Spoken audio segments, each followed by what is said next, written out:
Hi there, Kimberly Flanagan of Kimberly's Quilts. Back again with a few new tips and tricks on how to get the most use out of your Pro Stitcher.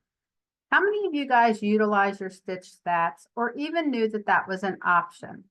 I'm going to jump on Pro Stitcher and share my screen so that you can see what it is and how to find it and how you might actually use it to benefit you. Here we are in my Pro Stitcher screen.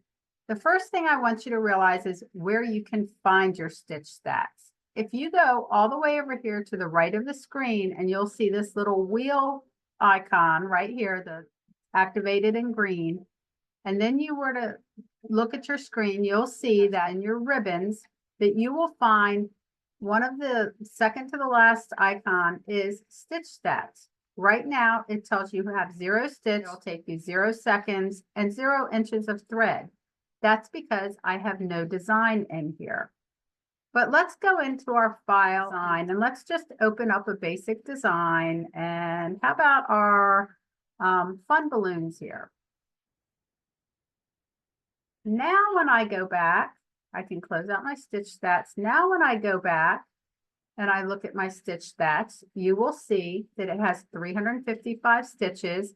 It will take 22 seconds to stitch out, and it uses 35 inches of thread. But why do I care? How would I even want to know that?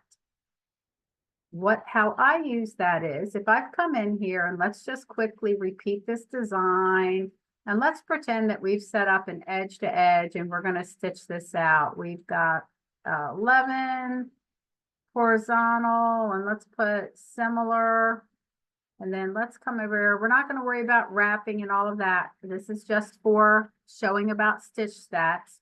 I clearly would not stitch this out without offsetting my rows and everything.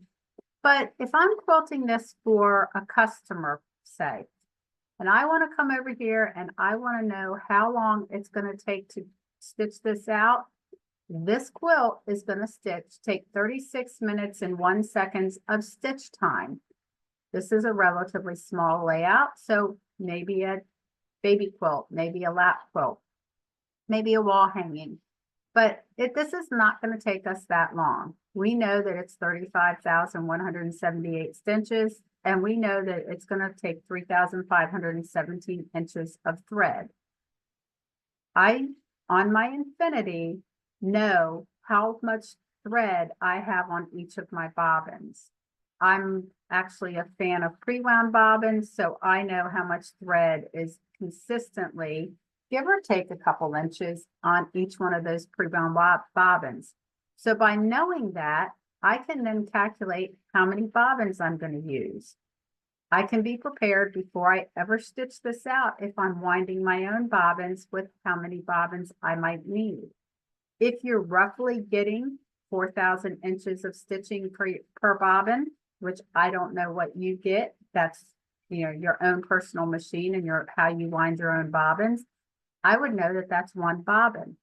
If I'm only getting 2,000 stitches or 2,000 inches per bobbin, I might have to have 2 wound. So I can now prepare and not have to know going in or stop in the middle of my quilting to wind another bobbin. The other thing is, if I'm quilting for others and I have a thread charge, you can charge by the inch, you can charge by the bobbin, you can charge by the project, but you'll have a good idea of what it's costing you in thread if you pass that cost along to your customers. But the most important thing I use this for is I want to have a good idea based on the time here, how long it's going to take for my project here to stitch out. So I find this to be a very useful item, and I almost always peek at what my stitch stats are before I get started and hit the quilt button. That way I'm as prepared as I can be for how long I'm going to be at my machine and how much thread I'm going to use. I hope that helped and gave you a little insight into this little button here called Stitch Stats and what it can do for you and how you might use it. Thanks.